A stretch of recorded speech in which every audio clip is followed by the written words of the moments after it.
I'm Vito Arujua. I wrestle at Cornell and I'm trying to be the United States rep for the Olympics at 57 kilos. My father was a very, very successful senior level wrestler, winning 2 world championships and taking third at the Olympics. I had a dream for a higher stage. Then my mom actually won in a lottery a visa to the U.S. Out of a random lottery. So then she went over and was like, all right, we're moving to the U.S. And my dad wasn't opposed.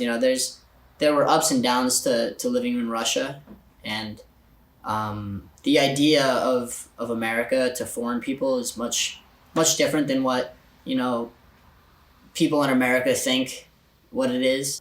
Just like a better life waiting for you here is very realistic to a lot of foreigners. And yeah, if I went to the Olympics, I know my dad would be like, his dreams came true as well. So this is my apartment, relatively small. So, kitchen, dining room, laundry room, bathroom right there. All right, then we got up here, I got my variety of clothing options. This is my bedroom. I got bed, beanbag, TV.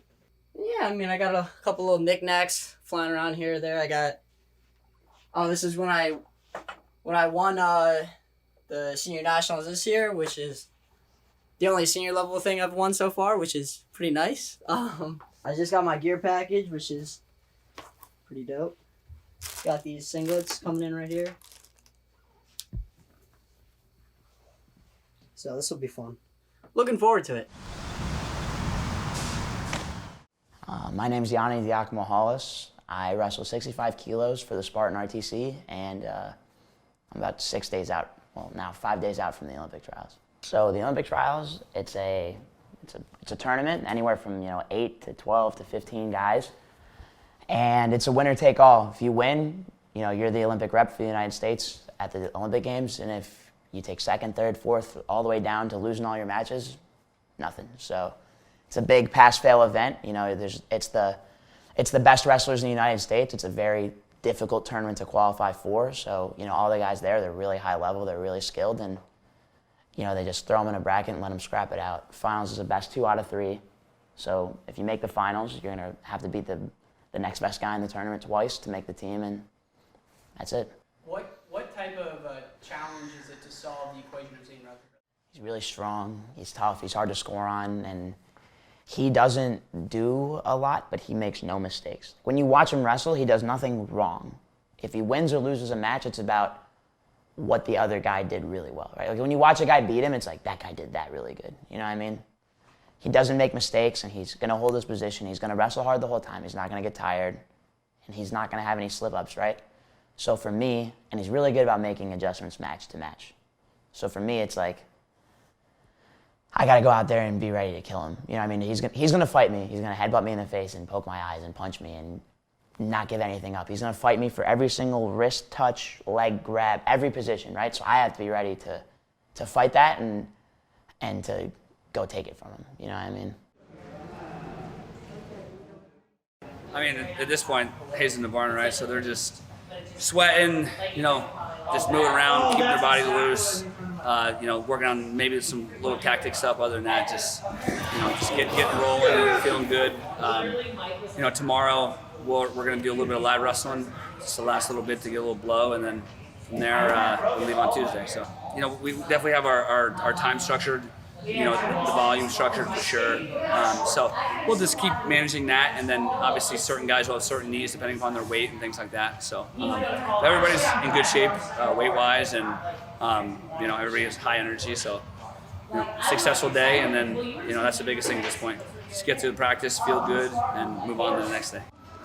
My name is Kylie Gray. My husband is Mike Gray, the associate head coach at Cornell University and RTC coach at Spartan Regional Training Center. I feel so invested in them. I treat them, Kyle is like family to us. I don't really treat him like he's my kid, but you know, Yianni and Vito and Gabe even. I mean, Gabe lived with us for a year after he graduated, right, the year leading up to him being born. And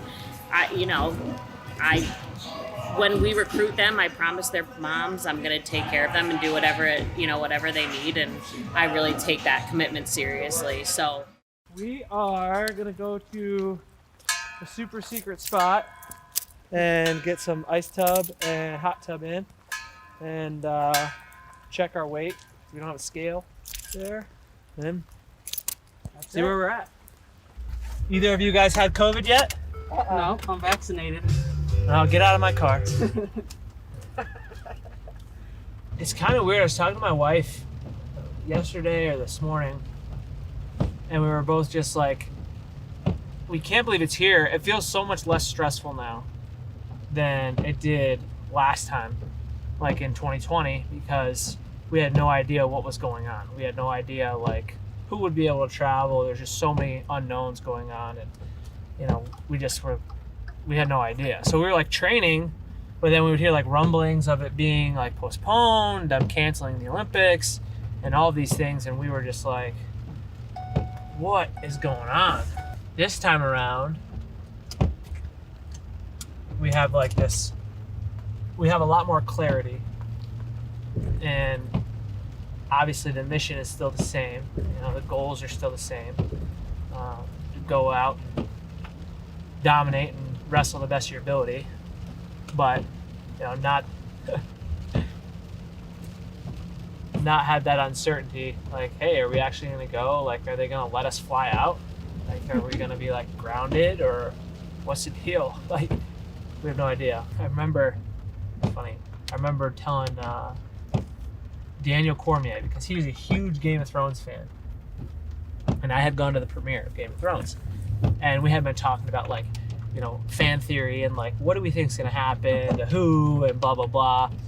And I didn't have an inside scoop, but I had went to the premiere and he hadn't seen it yet. So, I was just like, not giving leaks, but just like kind of being like, oh, I know it's going to happen, blah, blah. At the premiere for Game of Thrones, is it the whole season or just the first episode of the season? Just the first episode. So we went, and my wife and I were sitting, I don't know, 6 rows back, and all these HBO execs, all these, all the cast was there, and we were just sitting among these movie stars, and like, oh geez, what are we doing here? So I'm going to hop in the sauna, hop in the cold tub, and then we'll be headed home, going to my parents' house for a Sunday dinner. Do it every week. My daughters are both there. My wife's there right now. My dogs are there. So dinner's at 6 o'clock, so I got about an hour until I gotta go. So.